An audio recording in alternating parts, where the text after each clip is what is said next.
Bismillahirrahmanirrahim. Assalamualaikum warahmatullahi wabarakatuh. Waalaikumsalam warahmatullahi wabarakatuh. Alhamdulillahirrahmanirrahim. Wassalatu wassalamu ala asyrafil anbiya'il mursalin Sayyidina Maulana Muhammadin wa ala alihi wa sahbihi ajma'in. Amma ba'du. Para pendengar dimanapun Anda berada, semoga Allah senantiasa memberkahi setiap langkah-langkah kita. Kita memulai dengan kebaikan dan semoga untuk seterusnya Allah terus bukakan pintu-pintu kebaikan untuk kita semuanya. Amin. Alhamdulillah, kita akan kembali belajar bersama untuk saling mengingatkan dalam kebaikan. Dan tadi seperti disampaikan oleh Naya dan juga Alfi, bahwa kita pada pertemuan kali ini akan membahas tentang persiapan untuk menyambut bulan Ramadan yang mulia. Memang ada banyak hal yang harus kita pikirkan gitu ya, dan memang Ramadan, kemuliaan Ramadan tidak akan lekang oleh waktu. Artinya tahun lalu sebelum ini adalah mulia, maka sampai ke depannya Ramadan adalah mulia. Hanya yang menjadi pertanyaan untuk kita, mampukah kita ikut memuliakan bulan Ramadan dengan mempersiapkan diri sebaik-baiknya. Karena memang tadi juga disampaikan yang namanya kualitas iman seseorang itu ada naiknya, ada turunnya. Padahal kemuliaan Ramadan tidak turun, tapi kadang yang turun adalah kualitas kita. Maka memang terus harus kita mengingatkan atau muhasabah diri, terus memotivasi diri untuk terus menambah kebaikan. Dan tentunya karena Ramadan adalah mulia, butuh persiapan yang ekstra. Ya, kalau kita memang ingin berusaha memuliakan Ramadan, seperti yang sering kami sampaikan ya, sebelum kita panjang lebar ngomongin nanti Ramadan ngapain nih gitu ya. Yang harus dipikirkan ya itu tadi, persiapan kita menyambut Ramadan itu menunjukkan keseriusan kita untuk dalam memasuki Ramadan. Jadi di saat kita sudah mempersiapkan Ramadan itu jauh-jauh hari, itu menunjukkan sebenarnya bahwa ada rindu di hati kita kepada Ramadan, itu adalah iman. Yang selalu, yang seperti yang sampaikan Nabi, kalau ada orang kok terhalang mendapatkan kebaikan dari bulan Ramadan, maka faqad hurim, maka sebenarnya dia sudah terhalang memang untuk mendapatkan kebaikan seluruhnya, naudzubillah. Sehingga rindu Ramadan itu iman, senang, berasa bahagia, rasa senang di hati kita untuk menyambut bulan Ramadan, itu iman, itulah. Jadi jangan sampai meremehkan. Saat kita kok bayangin Ramadan itu sudah senang dulu, sudah bahagia dulu, maka bersyukurlah kepada Allah. Allah masih titipkan iman di hati kita. Yang bermasalah kalau ada orang dengar Ramadan aja sudah enak, naudzubillah. Berarti memang sudah benar-benar terhindar dari kebaikan. Akhirnya dia sudah dijauhkan dari kebaikan. Berarti dia sudah akan dihinakan oleh Allah Subhanahu wa taala, menjadi orang yang dihinakan oleh Allah Subhanahu wa taala. Sehingga makanya karena Ramadan istimewa, ada banyak persiapan zahir, persiapan batin, seperti yang sudah kami ingatkan di tahun ke tahun, dan mungkin terus akan diulang kembali untuk menyegarkan kembali ingatan kita, dan juga untuk memotivasi kembali. Karena tadi iman orang naik turun, maka perlu kadang kita untuk mengingatkan kembali untuk mencoba menaikkan kualitas keimanan kita, sehingga kita kembali bisa menghidupkan hati kita untuk menjadi orang yang bisa menyambut Ramadan dengan persiapan zahir batin yang kita usahakan secara maksimal, insyaallah.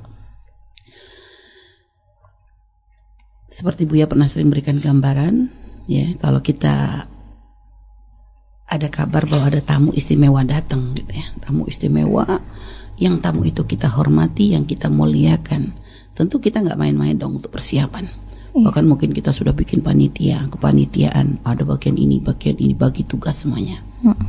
Kenapa? Supaya maksimal dan di dalam khidmah kepada tamu yang akan datang. Tapi kalau ada tamu yang mungkin kita malah tidak mengistimewakannya, dan bahkan mungkin kita tidak menanti kedatangannya, maka tentu sambutan kita pun akan berbeda, kan begitu. Nah, ini gambaran gampangnya deh gitu. Jadi kalau kita memang menganggap Ramadan istimewa, dari persiapannya saja sudah akan ada beda. Maka maka ini persiapan yang harus kita lakukan untuk menyambut Ramadan. Ini ada persiapan zahir, ada persiapan batin. Kita mulai dari batin dulu. Karena Ramadan istimewa, dan hanya akan diberikan oleh Allah keistimewaan ini adalah untuk orang-orang yang istimewa, maka harus ada peningkatan kualitas iman di hati kita. Sehingga makanya Nabi mengajarkan doa di bulan Rajab itu, Allahumma barik lana fi Rajab wa Sya'ban wa ballighna Ramadan. Nabi gak cuma berdoa untuk memberkahi, minta diberkahi di bulan Ramadan saja, tapi keberkahan Allah minta. Pada waktu itu Nabi berdoa, berkahi kami di bulan Rajab dan Sya'ban ya Allah, dan sampaikan kami kepada Ramadan. Artinya Nabi itu sebenarnya pengen ngajarin kita siap-siapnya jauh-jauh hari, bukan waktu Ramadan saja doanya.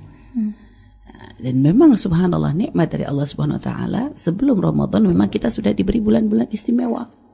Bulan Rajab, yang dimana di situ termasuk Arbaun Hurum, dimana orang tuh semangat banget untuk beribadah.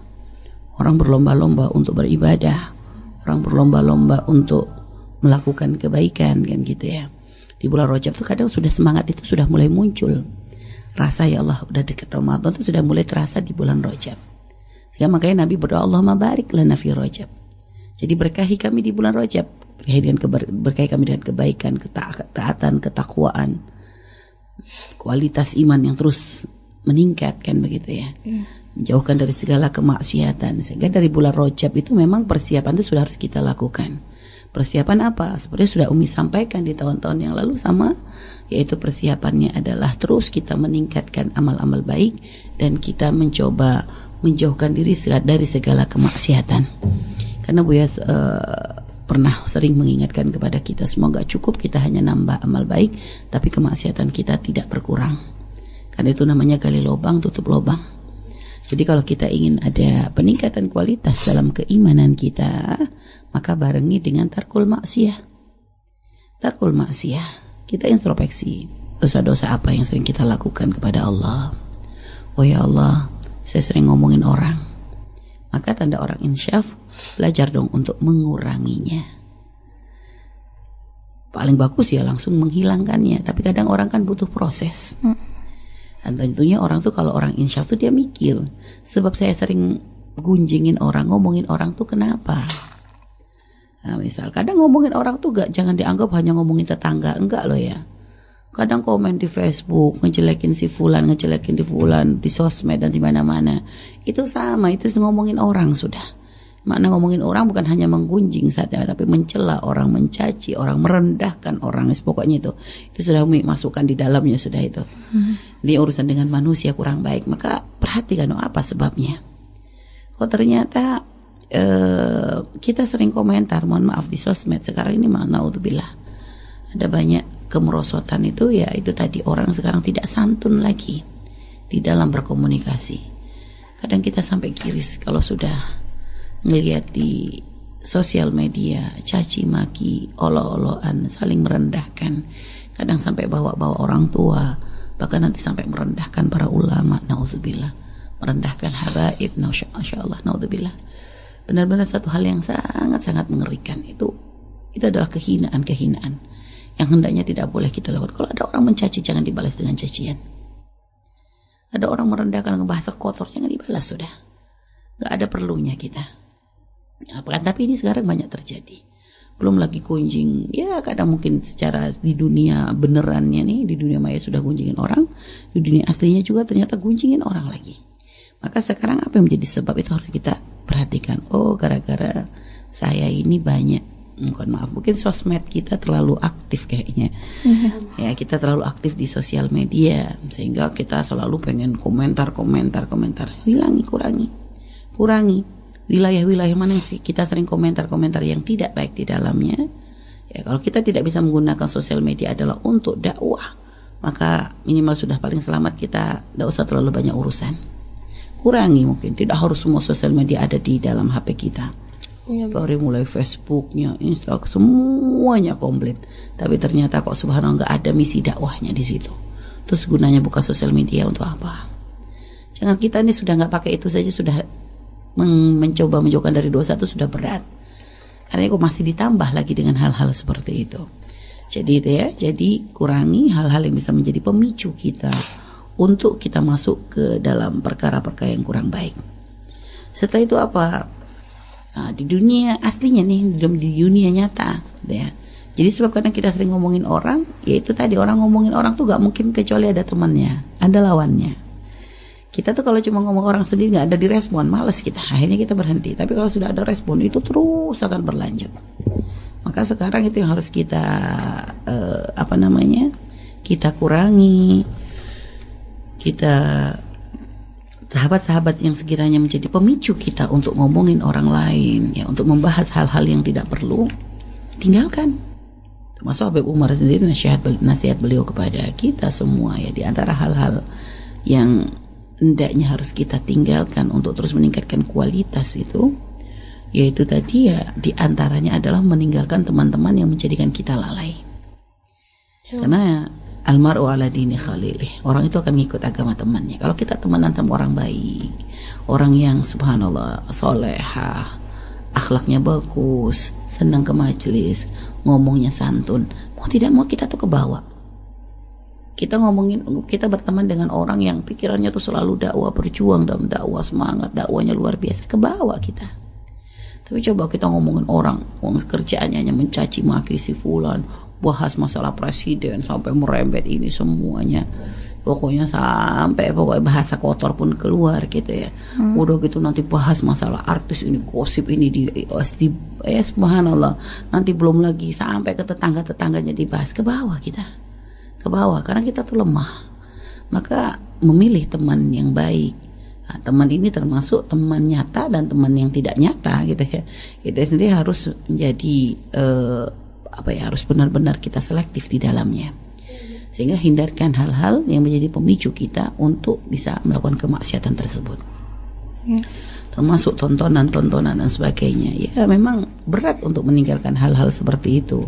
Mungkin ada yang sudah punya kegiatan rutin dengan ya tontonan sinetronnya dan sebagainya. Lah ini kadang menjadikan waktu kita mungkin untuk hal-hal kebaikan menjadi berkurang.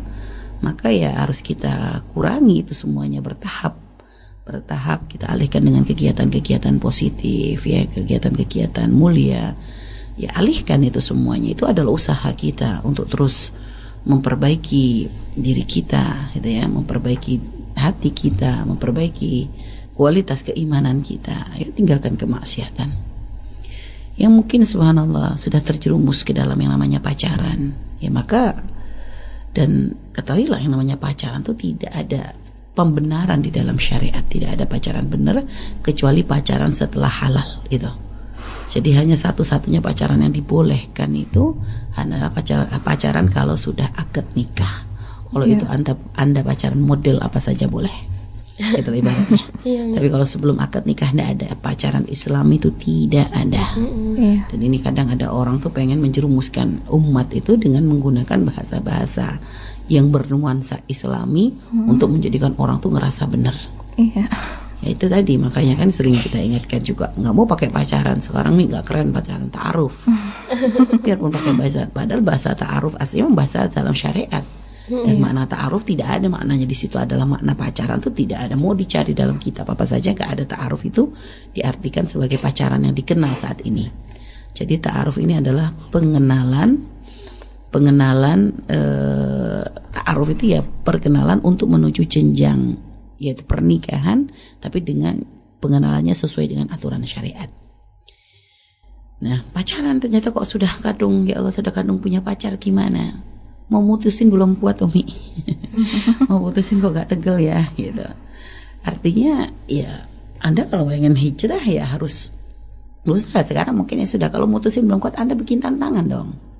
Saya pacaran tuh kok rasanya banyak dosa ya, saya pengennya yang halal, berani gak minta saya? Gitu loh.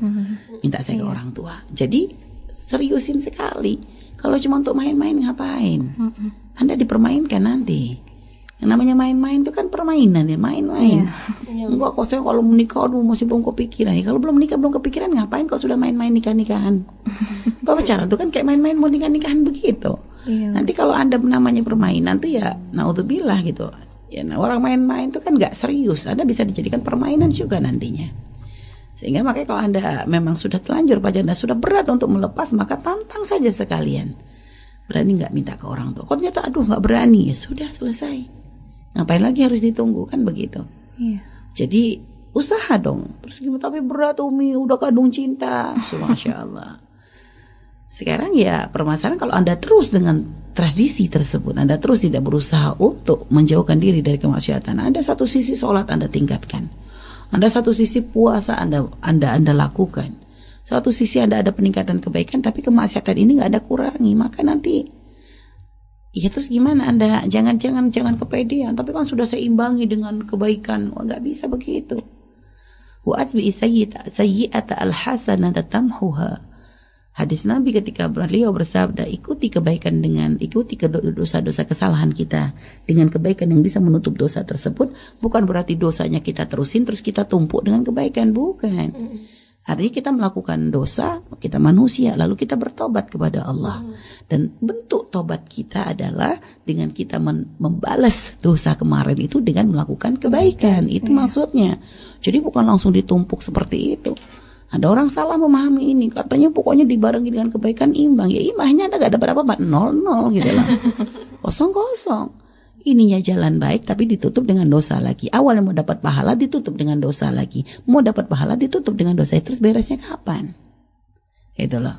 Jadi kalau Anda memahami makna ini, maka Anda akan berusaha untuk menjauhkan dari segala perkara-perkara yang menjadikan Anda mendapatkan murka dari Allah Subhanahu wa taala. Jadi harus seperti itu, usaha. Kalau belum bisa, nangis dulu, ngadu kepada Allah. Ya Allah, udah dekat Ramadan. Semakin dekat dengan Ramadan kok belum bisa meninggalkan dosa ini, ya Allah. Anda sadari dulu, jangan membenarkan pacaran. Tapi saya pacarannya baik kok, saya gak macam-macam kok. Syaitan dan adalah bani Adam macam-macam. Jangan Anda merasa selamat dari godaan syaitan. Syaitan terus akan berusaha menjerumuskan kita dengan berbagai cara. Sekarang dia akan ngomong begitu syaitan. Tapi lama-lama di sana sudah semakin terbiasa dengan orang yang disebut pacar Anda tadi. Apakah terbiasa dalam komunikasi melalui dunia maya, ataukah terbiasa dengan pertemuan-pertemuan yang Anda lakukan dengannya? Lihat, yang namanya hawa nafsu tuh nggak kenyang, kayak anak bayi itu loh, dikasih air susu tuh ya pengen lagi, kayak begitulah artinya. Itu gambarannya. Artinya mungkin sekarang Anda puas, misalnya Anda sekarang nggak pernah, tapi saya nggak pernah ketemuan lewat dunia maya. Oke, dunia maya.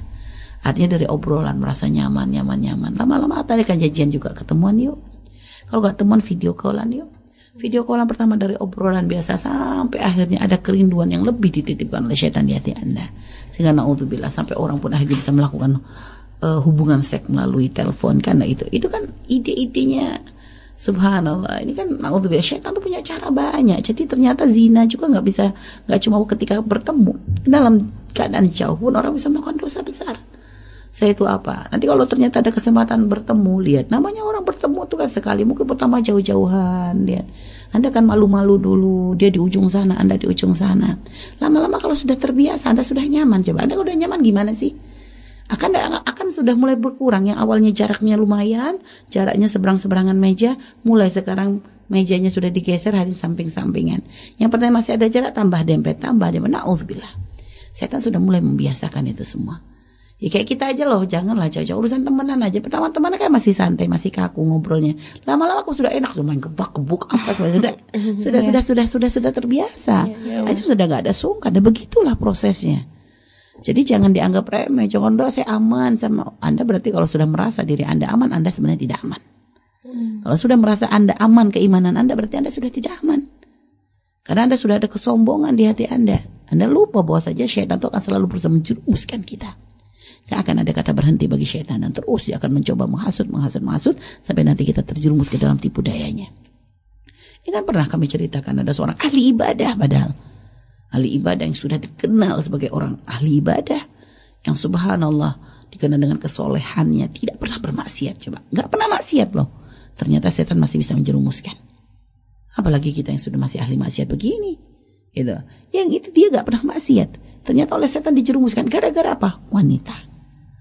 Sampai dipancing dulu. Ada orang nitipin seorang anak gadis, gara-gara abang-abangnya mau perang dititipkan ke rahib. Ini zaman cerita Israel, lihat ya. Akhirnya benar, rahibnya pertamanya jaga banget, jaga. Gak mau ketemu sama perempuan. Pertamanya nolak, dia gak mau dititipin perempuan. Tapi terus saudaranya membujuk, setan pun sudah, jangan ditolak begini. Mulai membisikkan, setan bisikan kebaikan. Jangan dianggap setan tuh bisikin kejelekan terus.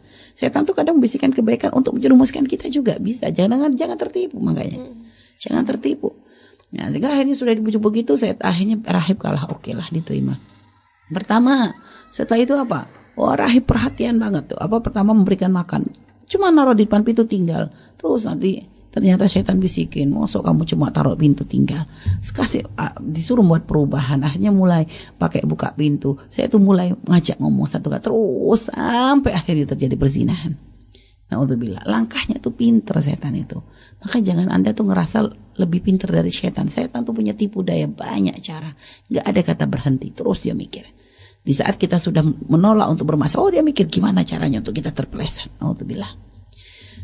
Sehingga jangan Anda merasa aman dari tipu daya setan, ya. Jadi coba kontrol sekarang semua kemaksiatan kita. Anda yang masih berkecimpung dengan dunia yang dengan rizki yang haram, harus ada mulai bertobat saat ini. Jangan nantilah nunggu Ramadan baru tobat. Kata siapa? Ramadan tambah banyak kebutuhan. Kalau Anda sudah terbiasa dengan haram, maka Anda akan ibadah dengan keharuman. Naudzubillah. Harus ada hijrah. Penima Anda nangis. Intinya begitu loh. Sekarang wahai para pendengar dimuliakan Allah, kalau kita belum bisa untuk benar-benar hijrah, maka minimal nyesel dulu. Itu kan selalu kunci yang selalu Buya sampaikan juga kepada kita semuanya. Insyaf. Jadi itu adalah cara kita untuk menuju pintu taubat, itu insyaf dulu, nyesel dulu. Jangan ngerasa benar. Jangan membenarkan kesalahan kita. Kalau kunci mau insaf tuh gitu, jangan membenarkan kesalahan kita. Jangan katakan, habis gimana lagi, gak ada kerjaan lain. Habis gimana lagi, sudah zamannya seperti ini. Habis gimana, itu Anda susah untuk tobat. Sesali dulu, ya Allah, belum bisa, rizkinya masih campur dengan yang haram ya. Ya Allah, belum bisa ninggalin ini. Terus kita nyesel, nangis, kita ngadu kepada Allah. Kok masih kecipu dengan haram-haram ya Allah, nangis dulu. Jadi nyesel dulu, itu tanamkan supaya nanti mudah kita bertobat kepada Allah. Dan orang yang seperti ini, orang kalau di hatinya masih ada penyesalan, itu orang insya Allah masih akan dibukakan pintu kebaikan oleh Allah. Bahkan seorang pezina sekalipun, Anda yang semoga dijaga oleh Allah. Jika ada yang mendengar suara ini, Anda adalah orang yang subhanallah selalu berkecimpung dalam dunia zina, naudzubillah. Dan sebentar lagi masuki Ramadan, kok Anda, maka seorang pezina, pemabuk, penjudi sekalipun ibaratnya, kok ketika masuk di bulan Ramadan ini ada mulai rasa malu dan ingin bertaubat kepada Allah, ingin nanti di bulan Ramadan Anda tuh bisa memulai hidup baru ibaratnya.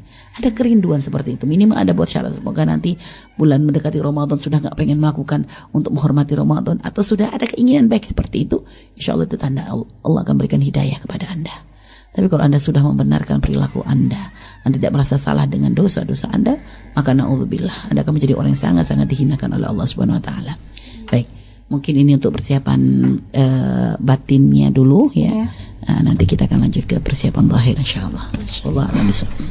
Ya baik, terima kasih Umi. Ya mungkin kita akan jeda terlebih dahulu ya, Alfi. Tapi sebelum itu silakan untuk menyapa dulu radio-radio yang sudah merilai acara ini.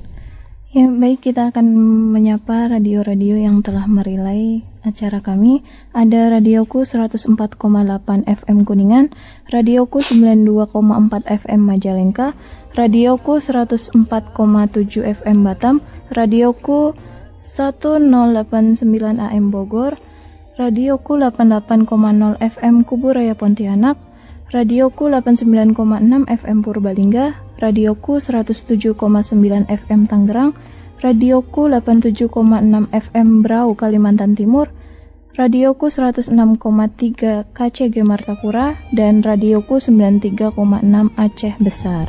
Dan bagi sahabat yang ingin bertanya langsung kepada Umi Fairuz mengenai tema kita pada pagi hari ini, yaitu menyongsong Ramadan yang lebih baik, bisa melalui telepon ya di 085284700147, atau juga bisa melalui SMS dan WhatsApp kami di 081321461079. Ya, kita akan segera kembali untuk sahabat semua setelah yang satu ini. Tetap di radioku Inspirasi Spirit Hati.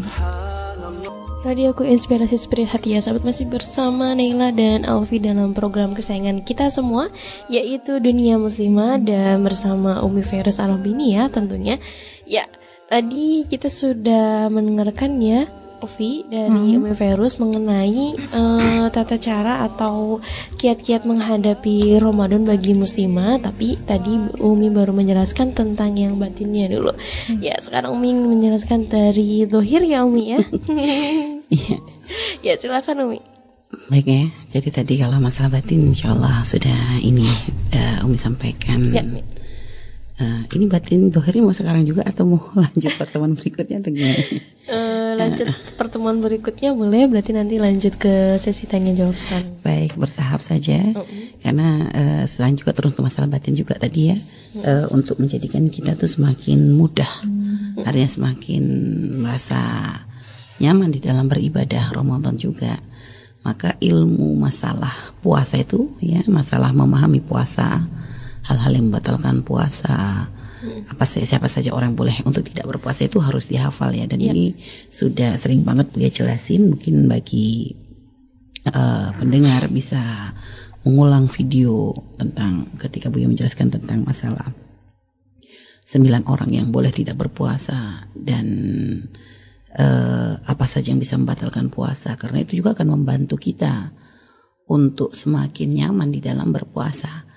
Karena kalau puasa tuh gak pakai was-was tuh tenang. Tapi kalau puasa, aduh batal gak ya? Aduh ini, itu tuh bikin kita susah nanti. Hanya gak merasa, hanya perasaan was-was aja. Ibadah jadi gak nyaman semuanya. Nah, terus juga tadi ya, seperti tadi tambahan sedikit untuk masalah batin dulu ya. Tadi seperti meninggalkan kemaksiatan, terus meningkatkan kebaikan. Maka ini juga harus menjadi PR kita juga. Ayo kita tingkatkan masalah membaca Al-Quran, ya membaca Quran yang mungkin biasanya sehari 1 lembar tambahin deh gitu loh. Terus makanya kita tuh sudah terbiasa dengan membaca Al-Quran, akhirnya menjadi suatu kebutuhan sehingga ketika Ramadan kita nggak kaget gitu. Akhirnya pun mudah untuk istiqomah. Bangun malamnya juga harus ada peningkatan dong. Jadi sambil bangun malam tuh sambil Allah persiapan nyambut Ramadan, itu sudah ada makna. Ramadan ini belum nyampe, pahalanya udah nyampe. Gitu, karena di hati kita ada sambung dengan Ramadan gitu. Jadi bangun lebih malam, karena nanti malam terutama bagi para wanita, yang bagi para ibunda yang Anda punya kewajiban untuk menyiapkan makan sahur gitu ya. Artinya nanti Anda artinya harus mulai terbiasa bangun, jangan sampai nanti sahurnya kesiangan terus atau ngandalin obrok. Nggak usah ngandalin obrok sudah. Orang tuh kalau sudah terbiasa bangun, maka nggak dibangunin juga bangun loh ya. Tapi kalau orang sudah tidak terbiasa bangun, biarpun ada obrok bisa kebablasan. Biarpun obroknya ramenya kayak apa itu bisa kebablasan. Maka jadi kita terus ya, artinya coba bangun malam lebih kita tingkatkan lagi. Kalau biasanya ngepres subuh, sekarang agak maju dikit deh gitu. Mungkin biasanya jam 4 lewat gitu kan sekarang subuh 5:30 ya. Setengah 5. Misalnya jam 4:15 biasa baru ini gitu ya. Maka sekarang lebih maju lagi, mungkin 3:30. Nanti tambah ke sini makin majuin lagi semakin jam 3 gitu ya. Jadi seperti itu termasuk persiapan batin kita juga gitu ya, untuk melatih, membiasakan kita untuk bisa bangun malam gak repot gitu. Terus meningkatkan sholat juga gitu ya, karena nanti Ramadan itu ada ibadah yang namanya taraweh ya, supaya nanti jangan sampai waktu taraweh pusing aja nyari masjid yang paling cepat paling dikit. Itu kan itu gimana, kita berarti nyanyi ke Ramadan dong. Ramadan itu istimewa, ketemunya setahun sekali gitu loh. Kok giliran sudah ketemu setahun sekali, kasih kesempatan ketemu, ibadahnya maunya yang ringkes. Sayang dong. Umi gak menyalahkan. Kalau ada orang sholat 8 rakaat taraweh, gak salah. Artinya sah juga, itu namanya taraweh. Karena taraweh itu bilangan rakaatnya taraweh itu tidak ada ketentuannya. Tidak ada ketentuan pasti dari Rasulullah tentang masalah bilangan taraweh.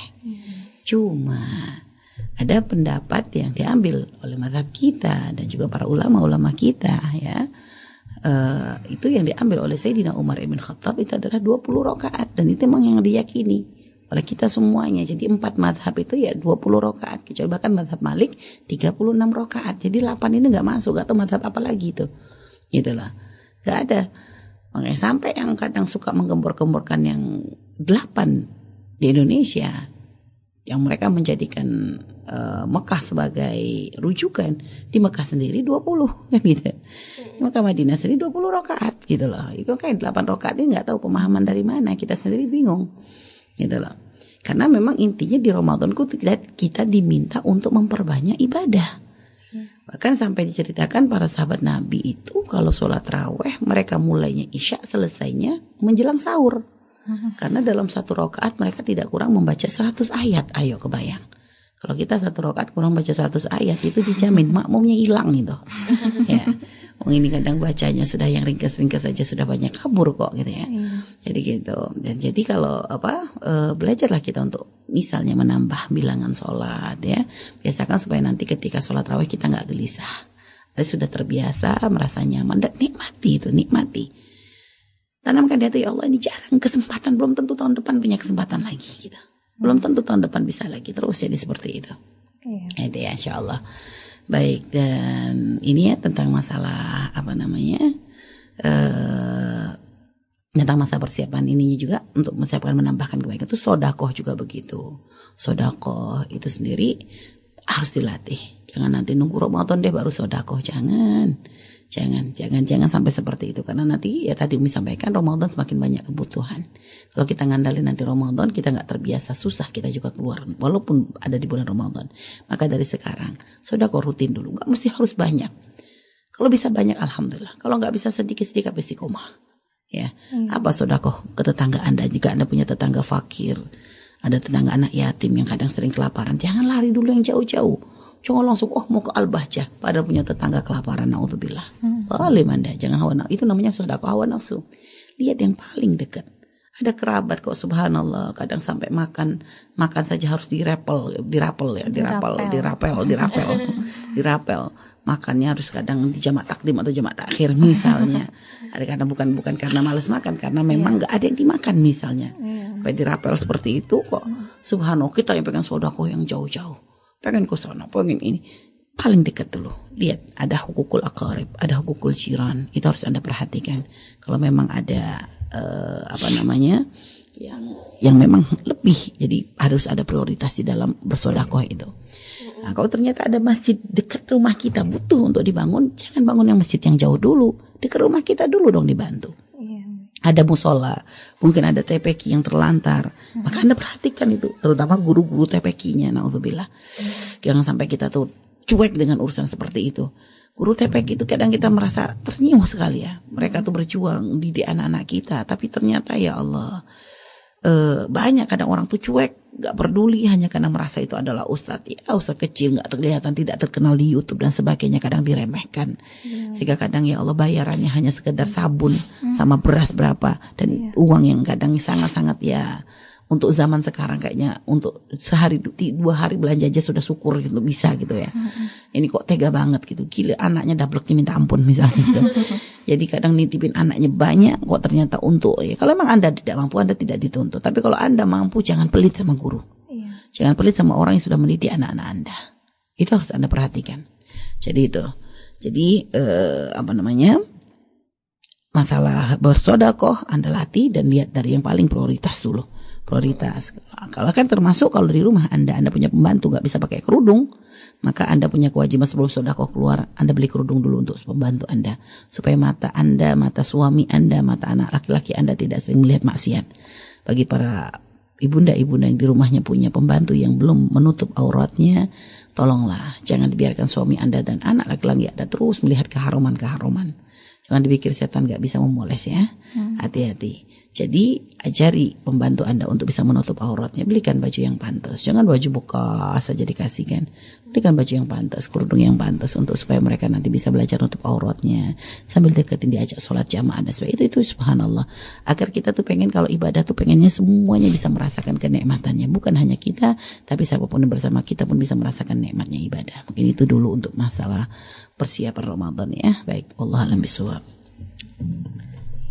Ya baik Umi, ini ada pertanyaan mengenai tentang pada saat di bulan Ramadan itu kan banyak istilah zaman sekarang itu one day one juice.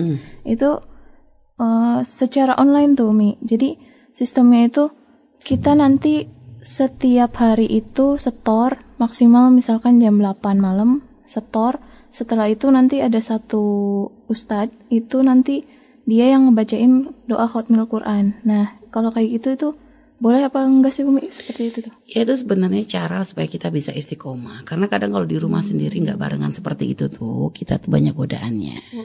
Kadang kurang semangat gitu ya. Karena kesempatan untuk tadarus. Kalau dulu kan tadarus ya. Tadarus di masjid, musola kayak gitu. Sekarang kan orang udah semakin susah untuk seperti itu. Karena ya dengan adanya, ya itu tadi, dengan adanya dunia, ya Pak, kita berada di era digital ya. Artinya sehingga kadang orang tuh untuk, kalau dulu memang tadarus itu di mana-mana, masjid, musola tuh penuh orang tadarusan. Sebenarnya One Day One Juice itu ya tadarusan, cuma jaraknya jauh gitu loh. Karena sekarang kesempatan orang untuk duduk di masjid, musola itu ya kadang tidak banyak. Ada yang kadang kerja sampai sore, atau kadang kalau malam sudah jatah untuk keluarga, ada yang begini, ada yang begini. Banyak alasan, banyak sebab gitu ya. Maka akhirnya mereka mulai punya ide untuk membuat One Day One Juice ya. Itu tapi nanti dikontrol oleh seseorang, nanti semua orang dikasih jatah satu jus. Nggak ada dosa, nggak ada masalah, nggak ada larangan kok. Kalau ada mengatakan, oh ini nggak benar, nggak diajarin. Ngaji Quran siapa sih ngelarang? Urusan apakah orang baca Quran satu Quran langsung atau mau satu juga kan bebas. Nggak ada larangan. Jadi itu termasuk malah melatih orang untuk mungkin istiqomah. Karena kalau ada sama orang lain kan jadi ada terikat gitu loh. Jadi mau tidak mau kayak aduh belum ini biasa kan kalau yang belum setor nih, aduh perasaan tuh sudah. Jadi kayak dipacu. Coba kalau kita sendiri. Kalau kita sendiri tuh banyak godaannya, belum baca, nanti aja deh habis ini. Setelah itu, aduh keburu ngantuk, ada terus mundur, akhirnya nggak baca kan gitu. Makanya kadang memang perlu hal-hal seperti ini untuk motivasi kita biar bisa istiqomah baca Quran. Jadi seperti itu. Wallahu a'lam bishawab. Insyaallah. Yami, pertanyaan selanjutnya itu dari WhatsApp ya Mi. Assalamualaikum warahmatullahi wabarakatuh. Waalaikumsalam warahmatullahi wabarakatuh. Allahumma sholli ala sayyidina Muhammad. Allahumma sholli ala sayyidina Muhammad. Semoga Buya dan Umi selalu dilindungi Allah. Amin amin ya rabbal alamin. Ya, dari hamba Allah dari Cirebon, Umi izin bertanya, mohon maaf keluar dari tema. Saya seorang remaja, lebih mulia mana seorang wanita yang keluar untuk pergi ke majelis atau seorang wanita yang diam di rumah tapi tetap menyimak kajian Buya di media? Karena begini Umi, ada teman saya berbicara seperti ini, sebaik-baik wanita itu adalah di rumah. Nah, saya memberikan pendapat, kan saya keluar untuk ke majelis, bukan untuk main-main. Dia jawab gini Umi, selagi masih bisa dijangkau dengan media, tidak perlu keluar rumah. Jadi saya bingung Umi, mana yang harus diikuti. Itu saja Umi, terima kasih. Wassalamualaikum warahmatullahi wabarakatuh. Baik ya. Memang benar tempat sebaik-baik wanita itu adalah di rumah. Artinya ya, di saat memang rumah kita adalah rumah yang terhormat, rumah yang bisa membantu kita untuk terus melakukan hal-hal yang baik kayak gitu ya. Hanya sekarang wanita kan, tapi pun wanita keluar rumah tidak dilarang, hanya dengan aturan-aturan yang jelas gitu loh.